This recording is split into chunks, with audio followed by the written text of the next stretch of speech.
Apa yang menyebabkan terjadinya penyakit ini, penyakit al-ghurur ini? Banyak sebab-sebab lah, banyak faktor-faktor yang menyebabkan terjadinya penyakit ghurur ini. Maka ulama dia sebut banyak perkara yang menyebabkan terjadinya penyakit al-ghurur. Kadang-kadang dia kata, antaranya tak berwaspada dan enggan berintrospeksi diri sendiri, kadang-kadang tidak bekerja sama dengan orang lain, kadang berlebihan dalam beragama. Ini antara faktor-faktor yang ulama sebutlah hingga terjadinya penyakit ataupun tipu daya ini, al-ghurur. Jadi kalau kita tengok, ada tanda-tanda penyakit ghurur. Apa tanda-tanda penyakit ghurur ini? Pertamanya ialah selalu meremehkan dan memperlekehkan kebaikan orang lain. Ini yang dikatakan al-ghurur ialah selalu meremeh dan juga memperlekehkan kebaikan orang lain. Maknanya apa yang dia buat semuanya perfect, yang dia buat semuanya sempurna. Tapi apa yang orang lain buat, apa yang orang lain lakukan, semuanya tak sempurna. Diperlekehkan dan diremehkan. Ini tanda-tanda penyakit ghurur itu ada pada diri kita. Bila orang buat, kita rasa tak sempurna. Kita remehkan, kita pelekehkan. Apa yang kita buat ni kita rasa macam ni yang paling sempurna, kita buatlah. Maknanya tak ada orang lain mampu buat macam kita buat. Tak ada orang boleh tanding apa yang kita lakukan. Ini tanda-tanda penyakit ghurur tu dah ada dekat kita. Kalau itu yang terjadi pada hati kita, maka kita dah ada penyakit al-ghurur. Okey. Yang keduanya, selalu membicarakan dan memuji dan membanggakan kebaikan diri sendiri. Tanda orang ghurur ni ialah selalu memuji, selalu membicara, membanggakan kebaikan diri sendiri. Cakap-cakap sikit, kita lah yang bagus. Cakap-cakap, kita lah yang hebat. Semua kita lah. Kuk beramal, kita lah yang paling banyak daripada orang lain. Kuk sembahyang sunat pun kita lah yang paling banyak sembahyang sunat, yang puasa sunat pun kita lah. Semua kita. Orang lain tu kita anggap macam malas. Malas nak buat, ada masa tapi tak nak buat dan sebagainya lah, tuan-tuan. Jadi, itu tanda-tanda orang ada penyakit ghurur. Jadi kalau kita tengok penyakit ghurur ni ada tanda, ada tanda-tanda. Kalau kita nampak tanda-tanda ini, maknanya hatinya telah ada sedikit penyakit, iaitu penyakit ghurur, penyakit terpedaya dengan perasaan diri sendiri. Yang keempatnya ialah sukar menerima kebenaran walaupun bersumber daripada ahlinya. Bila kita rasa kita dah hebat, kita dah sempurna, kita dah perfect. Apa pun orang cakap, apa pun orang nasihat, walaupun perkara itu benar, walaupun bersumber daripada orangnya, ahlinya, kan? Kalau kita tengok zaman sekarang ni, yang bercakap tu ahlinya. Dalam perubatan, ahlinya yang bercakap. Dalam bidang hukum, ahlinya yang bercakap. Tapi kita tak boleh terima kebenaran itu. Kita tak boleh terima kebenaran apa yang orang tu cakap walaupun sumbernya daripada ahli. Bab agama yang bercakap tu memang ahlinya. Dia cakap, kita rasa tak boleh terima sebab kita rasa kita lagi hebat pada dia. Kita lagi popular dari dia. Kita lagi berpengaruh dari dia. Maka payah kita nak terimalah apa yang orang sampaikan, apa yang orang cakap. Kita rasa diri kita ni yang paling sempurna sehingga kita payah nak menerima kebenaran. Payah nak terima kebenaran walaupun bersumber daripada ahlinya.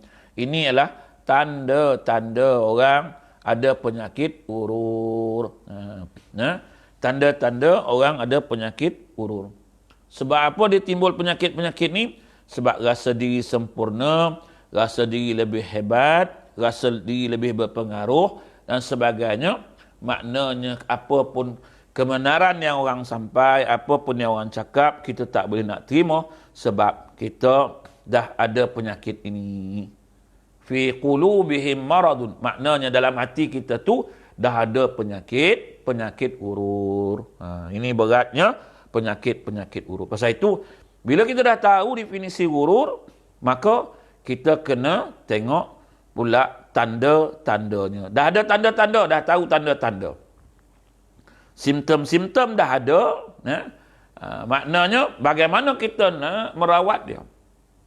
Bagaimana kita nak membuang, nak menghindarkan, nak membersihkan daripada penyakit urur ini.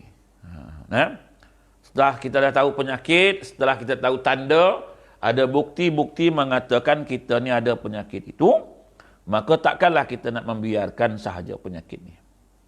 Maka kita pun berusahalah untuk mengubatinya. Kita pun berusaha untuk merawatnya. Jadi maka ulama ajar kita bagaimana cara mengubati penyakit urur. Untuk menghindarkan, untuk mengubati dari penyakit urur, maka sewajarnya lah kita ikut cara-cara ni. Bagaimana cara dia? Banyak cara-cara yang disebutkan oleh ulama untuk kita menghindar ataupun mengubati penyakit urur ini. Pertama, kata ulama, mengenali implikasi sikap urur. Mengenai implikasi dan akibat sikap urur dapat menggerakkan diri kita untuk selalu menghindari penyakit urur sebelum datangnya hari kiamat. Yaitu ketika mata dan hati terbelalak dan harapan untuk kembali ke dunia untuk memperbaiki kekurangan diri hanya tinggal angan-angan belaka. Maka Allah Ta'ala kata, sehingga apabila kematian datang kepada salah seorang di antara mereka, ia berkata, ya Tuhan, kembalikanlah aku ke dunia agar aku berbuat amal soleh yang telah kutinggalkan. Sesekali tidak, itu hanyalah perkataan yang diucapkan di hadapan mereka. Ada dinding sampai hari mereka dibangkitkan. Dalam surah Al-Mu'minun, ayat yang ke-99 hingga ayat ke-100. Ayat ini cerita tentang mengenali implikasi sikap urur. Hingga kan kadang-kadang kita tak sedar yang kita tu dah ada penyakit ni. Jadi, kenali dulu apa implikasi ataupun akibat daripada sikap urur sehingga dapat menggerakkan diri untuk kita selalu menghindari penyakit tersebut. Ini yang pertama kata ulama. Maknanya, kena tahu apa dia kesan dia daripada sikap urur ni. Jangan sampai kita dah meninggal, baru kita nak menyesal, barulah kita nak ingat. Barulah kita rasa kita ni ada kekurangan diri. Barulah kita tahu yang kita selama hari ini terpedaya dengan sifat-sifat al-ghurur ini. Yang pertama. Yang kedua, bersikap sederhana dalam segala hal. Sebab bila kita dah berlebih-lebihan, itu dalam Islam ni, yang paling baik ialah yang sederhana. Jangan terlalu keterlaluan. Jangan berlebih-lebihan. Sebab itu, apa pun nak kita buat amal ibadat, kehidupan, jangan berlebih-lebihan. Bila berlebih-lebihan, kita dah rasa, kita dah sempurna, kitalah yang paling baik, kitalah yang paling bekerja keras, dan kita semua kita, tak ada orang lain. Sebab itu, bersikap sederhana dalam segala hal. Bersikap sederhana dan seimbang dalam segala hal, termasuk dalam ketaatan dan mengerjakan amal-amal mubah, dapat menjaga diri ini terjerumus pada sikap ghurur dan malas bekerja. Jadi kalau kita tengok, dia kata, ialah bersikap sederhana dalam segala hal. Jangan keterlaluan, walaupun dalam bentuk amal-amal yang mubah. Amal-amal yang diharuskan. Jangan kita keterlaluan. Bila keterlaluan, sehingga kan memperlekeh, memperemehkan orang lain. Sebab kita akan kata, tengok aku buat macam mana. Tengok apa yang aku buat. Ini kau tak buat macam. Semuanya kita akan mengatakan kita je lah yang terbaik. Kita lah yang sempurna. Tersekat-sekat. Sebab ada kata jelas, ada tersekat-sekat. Macam mana ni?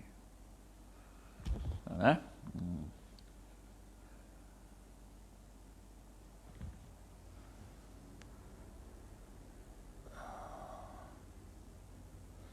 Okey, kita tengok balik semula dah sebab ada interruption dan sebagainya sikit.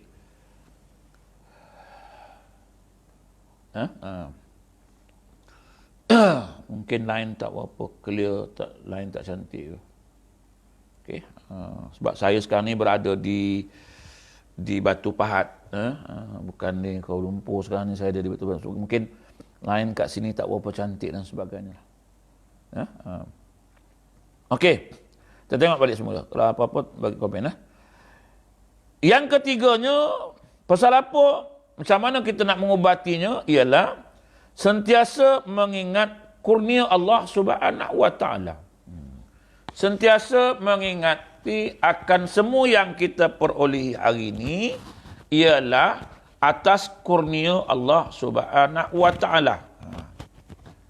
Jangan kita ingat kita hebat sangat, apa yang kita miliki ini, semuanya atas usaha kegigihan kita semata-mata. Tapi kena ingat bahawasanya semua ini ialah anugerah Allah Subhanahu wa Ta'ala. Sepenting apapun pekerjaan kita ni, sepenting apapun pekerjaan kita hingga menjadi sumber utama hidup kita dan keluarga, kita harus ingat ia bukanlah penjamin keselamatan kita. Bukanlah dia menjamin keselamatan kita. Keselamatan kita adalah kurnia Allah Subhanahu wa Ta'ala. Sebagaimana sering diungkapkan di dalam banyak firman-firman Allah Subhanahu wa Ta'ala. Apa Allah Ta'ala kata? Dan orang-orang yang beriman dan mengerjakan amal soleh, maka kami akan memasukkan mereka ke dalam syurga yang mengalir di bawahnya sungai-sungai. Mereka kekal di dalamnya, bagi mereka pasangan-pasangan suci. Kami masukkan mereka ke tempat yang teduh dan nyaman. Dalam Suratun Nisa ayat 57. Jadi kalau kita tengok, amal soleh seorang di antara kita ni tidak akan pernah dapat menyelamatkan. Nabi juga bersabda, amal soleh seseorang antara kamu tak akan pernah dapat menyelamatkan. Jangan kita rasa apa yang kita buat ni sempurna ini menjamin keselamatan kita. Jangan. Sebab semua itu adalah kurniaan Allah Subhanahu wa Ta'ala. Mengharapkan rahmat Allah, kurniaan Allah, kasih sayang Allah, semua itu yang kita harapkan. Jangan kita rasa diri kita, bila kita dah buat semua-semua ni adalah usaha, kegigihan kita, kepandaian kita dan sebagainya. Jangan kita anggap semua itulah kegigihan kita, kehebatan kita, kepandaian kita, tak. Tetapi semua itu juga ialah kerana kurniaan rahmat Allah Subhanahu wa Ta'ala. Supaya jangan ada penyakit terpedaya ni. Dengan tipu daya mengatakan semua yang apa yang terjadi hari ini atas kehebatan kita. Atas kehebatan kita, ketekunan kita, kerajinan kita dan sebagainya. Tetapi semua tu kena ingat ialah kurniaan Allah Subhanahu wa Ta'ala. Itu semua anugerah Allah, kurniaan Allah Subhanahu wa Ta'ala. Sebab itulah, inilah cara bagaimana kita mengubati penyakit urur. Kalau kita tak ingat ini, kita rasa kita je yang hebat, maka terus meneruslah penyakit itu menetapi, duduk, tinggal tetap dalam hati kita. Okey. Yang seterusnya lagi, macam mana nak mengubati lagi? Kata ulama, sentiasa mengkaji Al-Quran dan As-Sunnah. Banyaklah kita mengkaji Al-Quran. Menjauhi dari penyakit hurur, kita harus sentiasa mengkaji Al-Quran dan Sunnah. Dengan mengkaji keduanya, kita akan memperoleh pelajaran tentang kehidupan para anbiya yang terhindar dari penyakit urur. Umpamanya kalau kita tengok kisah Nabi Adam AS dan Hawa. Wahai Tuhan kami telah menganiaya diri kami. Jika engkau tidak mengampuni dan mengasihi kami, nescaya kami termasuk orang-orang yang rugi. Rabbana zalamna anfusana wa illam taghfir lana wa tarhamna lanakunanna minal khasirin. Kalaulah Allah Ta'ala dia kata tak ampunkan, tak kasihan kami ni, kami termasuk orang-orang yang rugi. Jadi semua itu kurnia Allah Ta'ala. Janganlah kita rasa kita hebat, kita dah semayang banyak, kita dah puasa banyak, kita dah beramal ibadat yang banyak, kita yakin yang kita ni akan dimasukkan ke syurga Allah Ta'ala. Sehingga memandang orang lain dengan pandangan yang memperlekehkan. Macam mana nak masuk syurga, macam mana nak dapat banyak pahala, beramal pun malas. Kita rasa kita dah banyak, orang lain kita rasa malas, orang lain kita rasa tak nak buat dan sebagainya. Jadi kalau kita tengok dalam Quran, Nabi Adam AS doa pada Allah, Rabbana zalamna anfusana, Tuhan kami, wahai Tuhan kami, kami telah menganiaya diri kami. Jika engkau tidak mengampuni dan mengasihi kami, kalau engkau tak ampunkan ya Allah, kalau engkau tak kasihan kami ni ya Allah, kami jadi orang-orang yang rugi. Kalau kita tengok dalam surah yang lain tentang Nabi Nuh AS, dan jika engkau tidak mengampuni dan mengasihiku, nescaya aku termasuk orang-orang yang rugi. Tentang Nabi Ibrahim, kalau kita tengok, zat yang aku rindukan mengampuni kesalahan-kesalahanku pada hari pembalasan. Kesemua ini mereka ingat akan kurniaan Allah, pertolongan Allah, kasih sayang dan rahmat Allah Subhanahu wa taala.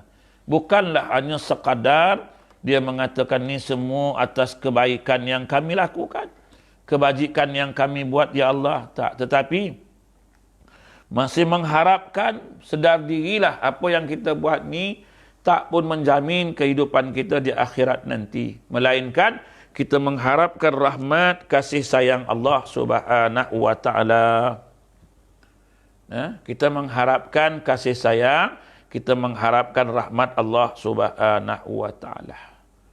Jadi untuk menghindarkan penyakit terpedaya ini, maka kita kena buat sesuatu, kita kena ingat bahawa semuanya yang kita miliki ini bukan hanya usaha semata-mata.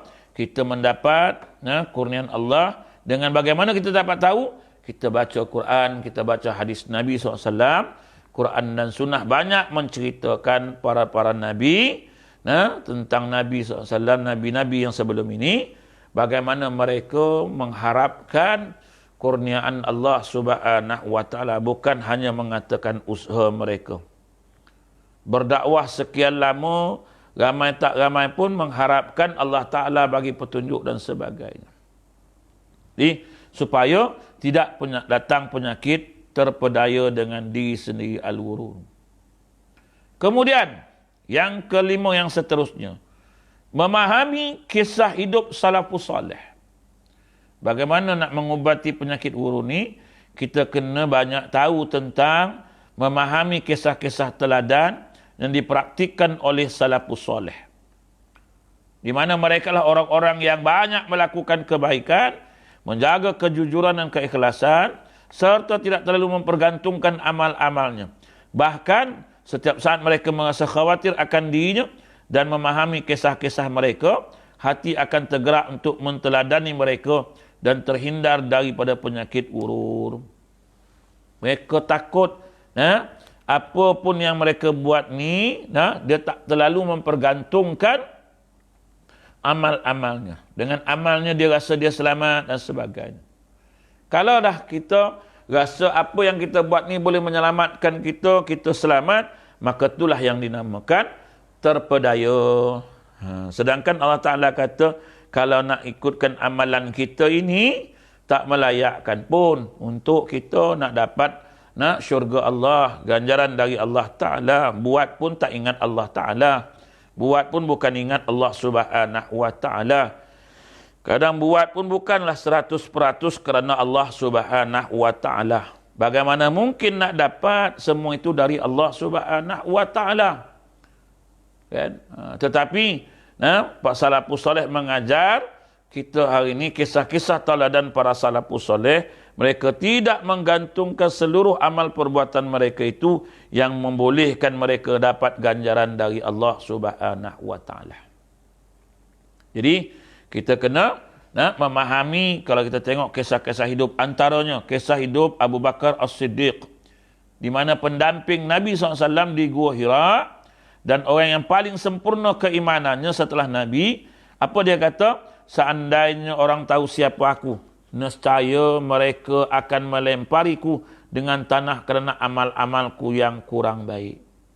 Ini mereka ni sahabat Nabi, dan ada jaminan masuk syurga Allah Ta'ala pun masih juga menganggap dirinya ni, kalau orang tahu apa amalan aku yang kurang ini, nescaya mereka melempari aku dengan tanah. Ini tuan-tuan dan puan-puan, muslimin dan muslimat, kita ni amal tak sebanyak mana, tapi penyakit datang, ya Allah, ya Tuhan, kan? Datang rasa riak, datang rasa bangga diri, datang rasa, semuanya tipu daya yang berlaku pada diri kita. Kita perasan kita dah bangkit malam, kita dah baca Quran, kita dah berzikir, maka kita ni rasa macam sempurnalah kehidupan kita ni. Padahalnya apa yang kita lakukan itu pun belum tentu. Cuma kita mengharap Allah Ta'ala meredainya, Allah Ta'ala menerimanya. Kan? Kalau nak ketentuan belum lagi. Kan? Belum tentu, tuan-tuan dan perempuan. Jadi kalau kita tengok penyakit tipu daya ni akan melanda kita kalau kita tak sedar, kita tak ingat. Justru itu, dengan membaca kisah-kisah hidup salafus soleh ni, mudah-mudahan menginsafkan diri kita, mengingatkan diri kita yang sentiasa dalam keadaan lalai. Ketika Imam Syafi'i, dia mendekati ajalnya, waktu dia nak meninggal, beberapa teman tanya, apa khabar pagi ni wahai Abu Abdullah? Apa Imam Syafi'i yang digambarkan muridnya Imam Ahmad bin Hanbal sebagai matahari bagi bumi, ubat bagi manusia, menjawab, pagi ni aku akan meninggalkan dunia, berpisah dari teman, bertemu dengan amal-amal burukku, dan menghadap Allah Azza wa Jalla. Aku tidak tahu apakah dia akan menyuruhku masuk syurga atau neraka. Kemudian dia mengucapkan syair berikut. Kalau kita tengok ni Imam Syafi'i, tuan-tuan. Imam Syafi'i, rahimallahu ta'ala, dia kata apa? Suatu hari dia nak meninggal, dia tanya. Teman tanya, apa khabar pagi ni wahai Abu Abdullah? Apa khabar kamu? Imam Syafi'i yang digambarkan muridnya Imam Ahmad bin Hanbal sebagai matahari. Punya hebatnya Imam Syafi'i ini, sampai anak murid dia Imam Ahmad bin Hanbal sebagai matahari bagi bumi, ubat bagi manusia. Hebatlah, kan? Gelaran hebatlah, gambaran yang diberikan oleh anak murid terhadap guru dia. Membanggakan guru dia. Guru dia ni memang hebat, Imam Syafi'i ni. Sampaikan menganggap Imam Syafi'i sebagai matahari bagi bumi dan ubat bagi manusia. Kira doktor pakar untuk manusia ni. Apa dia jawab? Kata Imam Syafi'i, pagi ni aku akan meninggalkan dunia. Pagi ni dia kata, aku akan meninggalkan dunia ni. Berpisah dari teman-teman. Maknanya, ialah dah meninggal dunia, habislah semua terpisah. Yang disayangi juga terpisah, harta yang disayangi juga terpisah, semua terpisah bila kita dah meninggal dunia. Jadi nanti dia kata, aku akan bertemu dengan amal-amal burukku. Allahu Akbar. Apa amal buruk Imam Syafi'i? Sedangkan Imam Syafi'i seorang yang hebat, seorang yang alim. Sampaikan anak murid kata, dia ni umpama matahari bagi bumi, dia ini ubat bagi manusia. Tapi dijawab mempunyai badan, iaitu Imam Syafi'i, kerana tawaduk, rendah dirinya Imam Syafi'i. Dia kata, pagi ni aku akan meninggal dunia. Aku akan berpisah dengan teman-teman. Lepas ni aku akan bertemu amalan-amalan aku, amal-amal burukku, dan menghadap Allah Azza wa Jalla. Kita duk rasa hidup atas dunia ni, rasa amal kita lah yang paling bagus. Paling sempurna. Kalau balik bertemu Allah Ta'ala besok, maknanya kita lepaslah dari segala-galanya. Itu kita. Tapi Imam Syafi'i kata, aku akan balik bertemu dengan amal-amal burukku di hadapan Allah Azza wa Jalla? Macam mana nak jawab? Aku tidak tahu apakah dia menyuruhku masuk syurga ataupun neraka. Dengan amalan-amalan buruk aku ni, yang aku hadap depan Tuhan besok, tak tahulah layak ke tidak aku nak masuk syurga. Satu dia kata, aku ni ya Allah malu nak masuk syurga Engkau ya Allah. Tapi aku ingin nak masuk syurga Engkau, tapi aku malu ya Allah. Sebab amal ibadah aku, amalan-amalan aku ni layak ke, mewajarkan ke aku masuk syurga Engkau ya Allah. Tapi aku takut nak masuk neraka-Mu ya Allah. Takut nak masuk neraka. Ini ketawadukkan Imam Syafi'i. Layak ke tak layaklah aku ni. Tuhan suruh masuk syurga ke, Tuhan suruh masuk ke mana? Aku pun tak tahu, kata Imam Syafi'i. Kata Imam Syafi'i, aku pun tak tahulah. Kemudian dia mengucapkan syair berikut. Saat hatiku telah keras dan tujuanku sukar, ku jadikan pengharapanku pada ampunan-Mu sebagai tangga. Apa yang aku boleh harap ialah pengampunan Engkau ya Allah. Dengan keampunan Engkau lah ya Allah, aku layak segala. Dengan rahmat Engkau ya Allah, dengan kasih sayang Engkau ya Allah, dengan keredaan Engkau ya Allah, aku mengharapkan semua itu sebagai tangga ya Allah, untuk aku dapat selamat daripada segala-galanya ya Allah. Dengan keampunan, dengan rahmah, dengan keredaan, kasih sayang-Mu ya Allah, sebagai tangga aku untuk selamat dari azab Engkau ya Allah. Dosaku telah meliputiku, tetapi ketika ku bandingkan dengan ampunan-Mu ya Allah, ampunan-Mu tetap lebih besar. Ya Allah, walaupun dosa aku sebesar mana pun, yang lebih besar ialah keampunan Engkau ya Allah. Kalau Engkau ampunkan aku ya Allah, sebesar mana pun dosa yang aku lakukan, pasti Engkau dapat mengampunkannya ya Allah. Engkaulah segala-galanya ya Allah. Kita tengok bagaimana mereka ini depan Allah Subhanahu wa taala.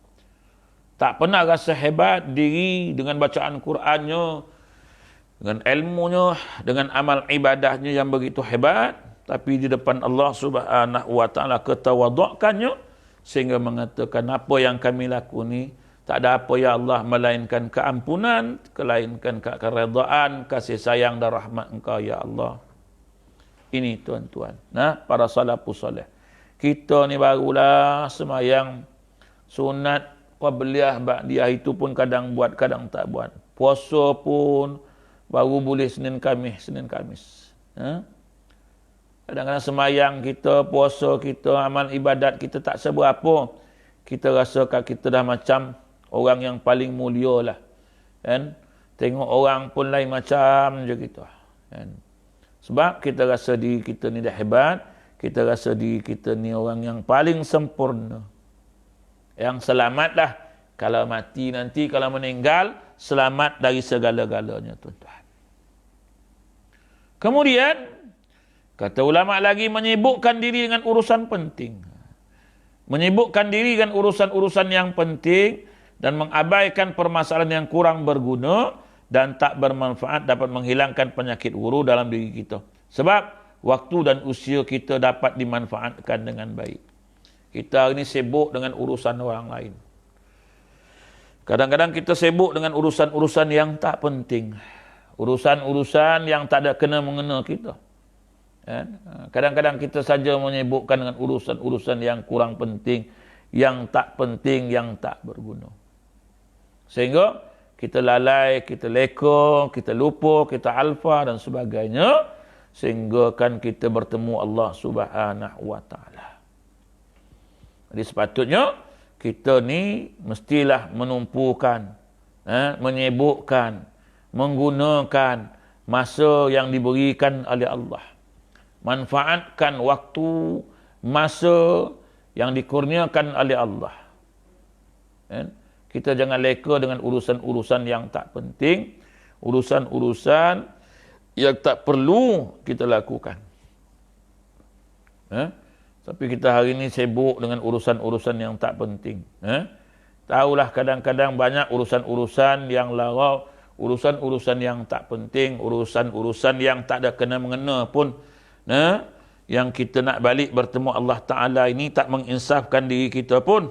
Kita sibuk dengan urusan-urusan itu. Sedar-sedarnya, Alhaakumut takathur hatta zurtumul maqabir. Tiba-tiba kita pun dah masuk kubur. Baru nak terkejut, baru nak minta pada Allah. Minta baliklah dan sebagainya. Maka itu sebab Allah Ta'ala dah pesan, siap-siap. Jangan sampai kita terpedaya. Tuan-tuan.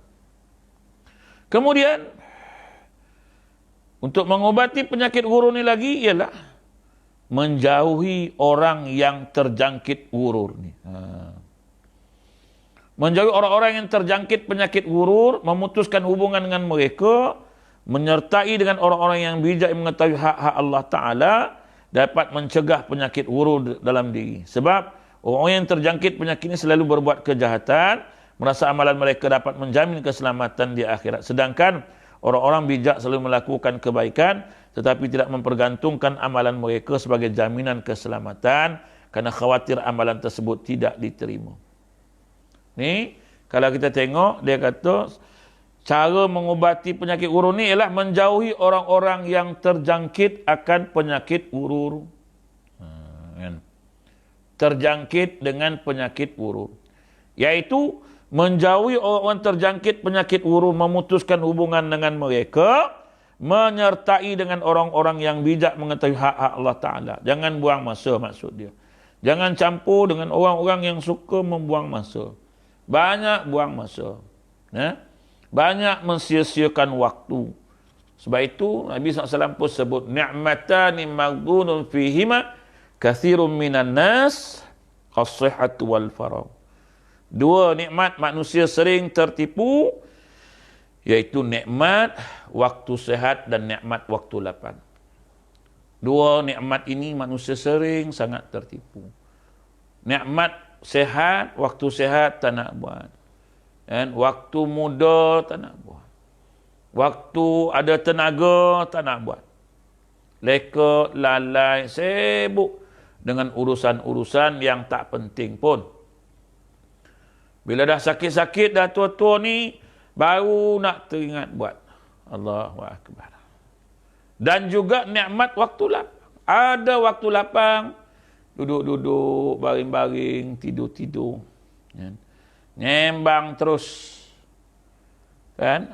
Bila dah sempit waktu, baru nak kelang kabut. Barulah nak ingat, barulah nak buat. Tapi, waktu pula dah singkat. Masa waktu lapang tak nak buat, sibuk dengan perkara lain. Tapi bila dah sempit, baru nak kelang kabut, nak buat. Macam anak-anak sekolah lah kan. Waktu lama lagi, dah dekat-dekat nak pesah, baru kelang kabut. Dah tinggal 2-3 hari nak pesah, baru nak kelang kabut lah.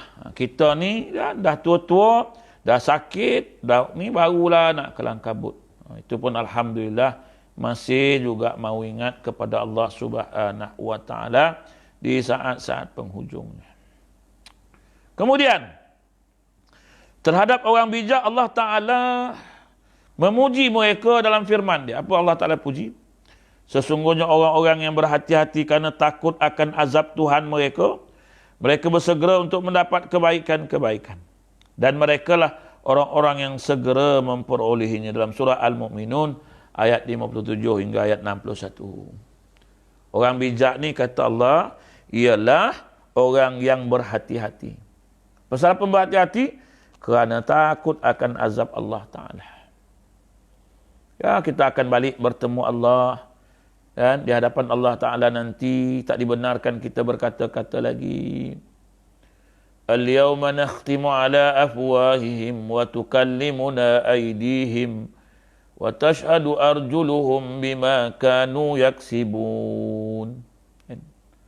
Hari itu nanti mulut tak boleh kata-kata dah. Mulut tak boleh nak bela diri, tak boleh nak cakap depan Allah Subhanahu wa Ta'ala. Waktu tu semualah yang bercakap, kulit cakap, kaki cakap, tangan semua bercakap. Atas dunia ni, mulut semua boleh bercakap. Boleh bagi alasan, boleh berhujah, boleh berpidato, boleh berbahas, boleh berdebat, semua boleh.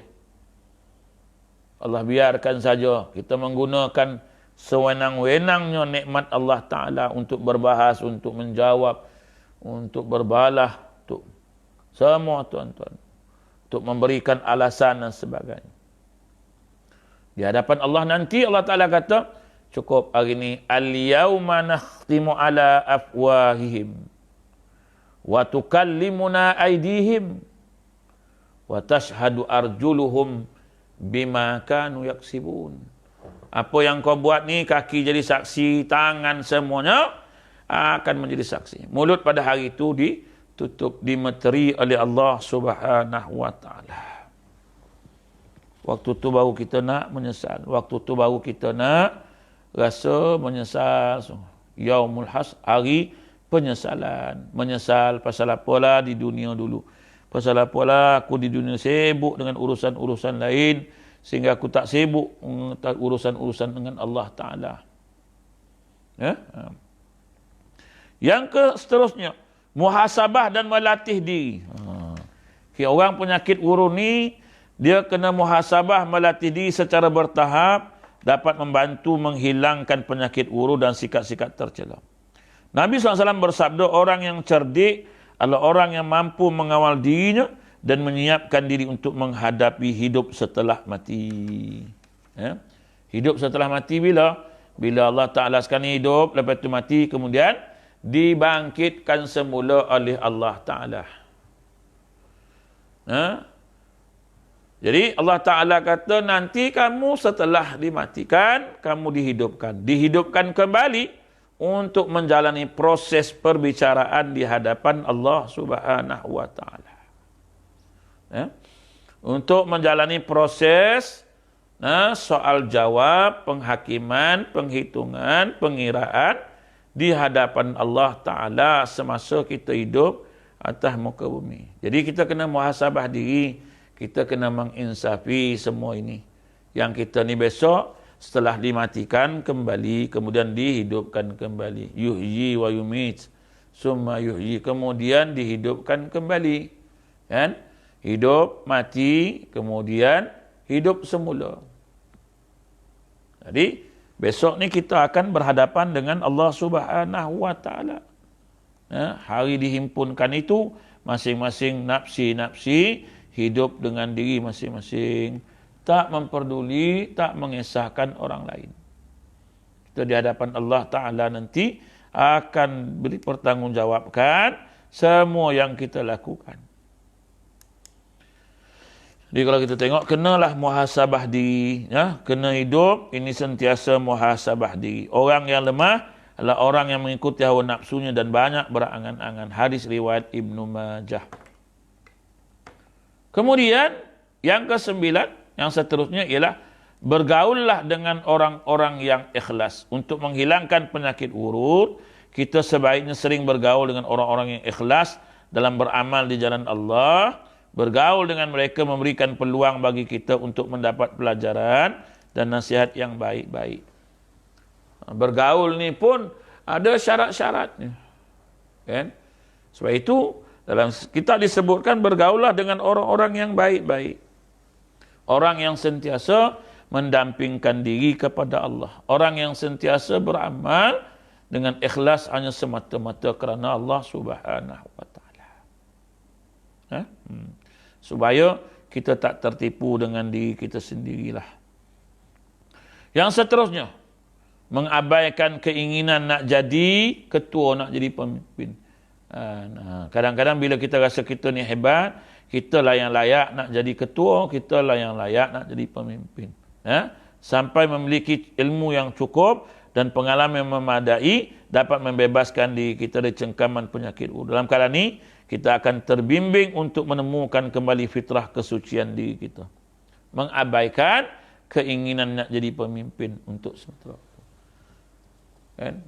Kalau kita tengok kita ni sibuk kadang-kadang dengan urusan diri kita sendiri pun tak sempat, apatah lagi nak jaga orang, nak jaga pemimpin dan sebagainya. Besok di hadapan Allah Ta'ala bagaimana? Dan kemudian bergaul dengan orang-orang yang peduli terhadap kita. Bergaul dengan orang peduli terhadap kita itu mengingatkan tentang adab-adab syariat dalam memberikan sanjungan penghormatan. Dapat menjauhkan diri dari kita penyakit urur ini. Dengan begitu syaitan tidak memiliki peluang menggoda kita dan akhirnya jiwa kita dapat terlepas dari penyakit urur. Ini penyakit-penyakit yang kita kena hindarkan, kita rawati, kita ubati dia supaya penyakit kita ini tidak terus-menerus melekat dalam diri kita. Dan yang paling penting ialah sentiasa memohon pertolongan Allah Subhanahu wa taala. Sentiasa memohon pertolongan Allah Subhanahu wa taala. Tempat kita mengadu, tempat kita mengharap, meminta dan sebagainya hanyalah kepada Allah Subhanahu wa taala.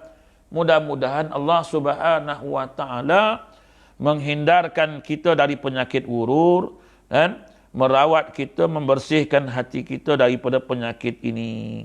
Sebab Allah taala akan menolong setiap orang yang memohon pertolongannya dan melindungi setiap orang yang memohon perlindungannya. Allah taala berfirman, dan orang-orang yang berjihad di jalan kami, nescaya kami akan tunjukkan kepada mereka jalan-jalan kami. Sungguh Allah bersama orang-orang yang melakukan kebaikan. Surah Al-Ankabut. Wallazina jahadu fina lanahdiyannahum subulana. Allah Ta'ala tunjukkan. Jadi sentiasalah mendekatkan diri, sentiasalah mendampingkan diri, bertaqarrub kepada Allah Subhanahu wa Ta'ala, dan juga mohon pertolongannya, mohon keampunannya, mohon petunjuk darinya dan sebagainya. Supaya kita terselamat.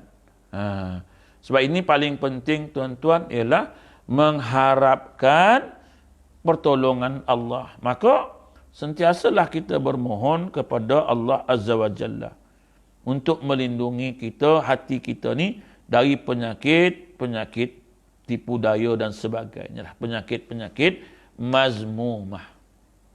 Sebab itu kita sentiasa membersihkan hati kita ni. Kita menjaga hati kita ini tempat segala-galanya. Sebab itu hati ini ialah tempat segala-gala perasaan. So itu dia kena bersih. Apa saja perasaan dalam hati kita ni, semua dalam hati, suka, duka, cinta, benci, marah, buruk sangka dan sebagainya itu, semuanya timbul tempat persemayaman dia ialah dalam hati kita.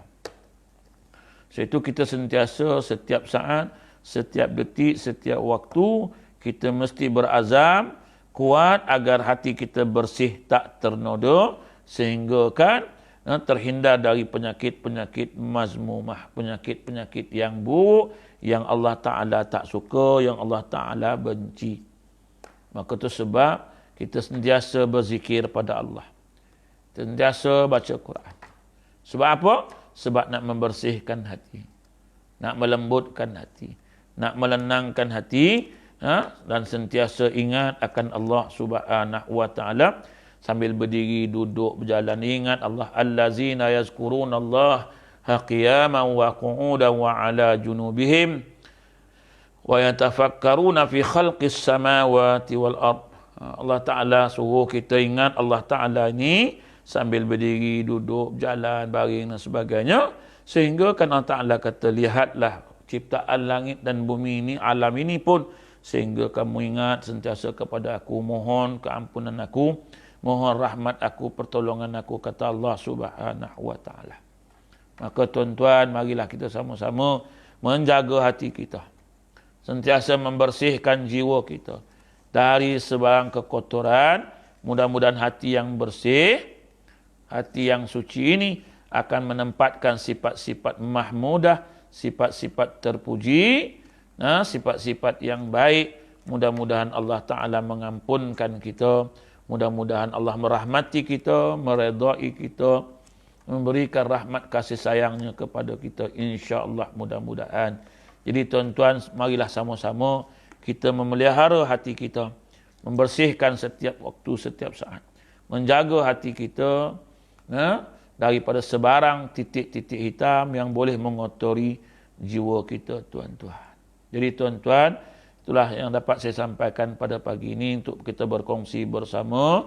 Mudah-mudahan ada manfaatnya, mudah-mudahan kita sama-sama berdoa kepada Allah supaya hati kita dipelihara oleh Allah Subhanahu wa taala, pelihara daripada sifat-sifat mazmumah, daripada penyakit-penyakit hati yang disebut Allah Taala fi qulubihim maradun fazadahumullahu marada. Janganlah Allah tambahkan lagi penyakit-penyakit dalam hati kita. Yang dah ada ni pun kita tak larat nak merawatnya, yang dah ada ni pun kita susah nak merawat, nak jaganya, sebab kita banyak buang-buang waktu, banyak buang-buang masa sehingga tak sempat nak merawat betul-betul hati kita ini, sehingga kan hati kita semakin lama semakin kotor, tak mau dibersihkan juga. Jadi tuan-tuan, itulah yang dapat saya sampaikan pagi ini. InsyaAllah kita bertemu lagi di lain waktu, mudah-mudahan walaupun tuan dengan secara online. Terima kasih pada pihak Masjid Al-Mu'minun USJ 2 yang menganjurkan program kuliah duha secara online dan sebagainya. Mudah-mudahan ada manfaatnya untuk semua umat Islam yang mengikuti program-program ini, yang mendengar, yang menyampaikan, yang menyambungkan terus siaran-siaran ini kepada pendengar-pendengar yang lain. Mudah-mudahan banyak manfaat, mudah-mudahan dapat kita sama-sama keberkatan, keredaan Allah Subhanahu wa taala. Apatah lagi yang mereka yang menganjurkan, apatah lagi mereka yang menyebarkan. Mudah-mudahan kita semua mendapat redha, rahmat Allah Subhanahu wa taala, ganjarannya di sisi Allah taala, mudah-mudahan. Jadi setakat itu saya sudahi dengan Assalamualaikum warahmatullahi wabarakatuh.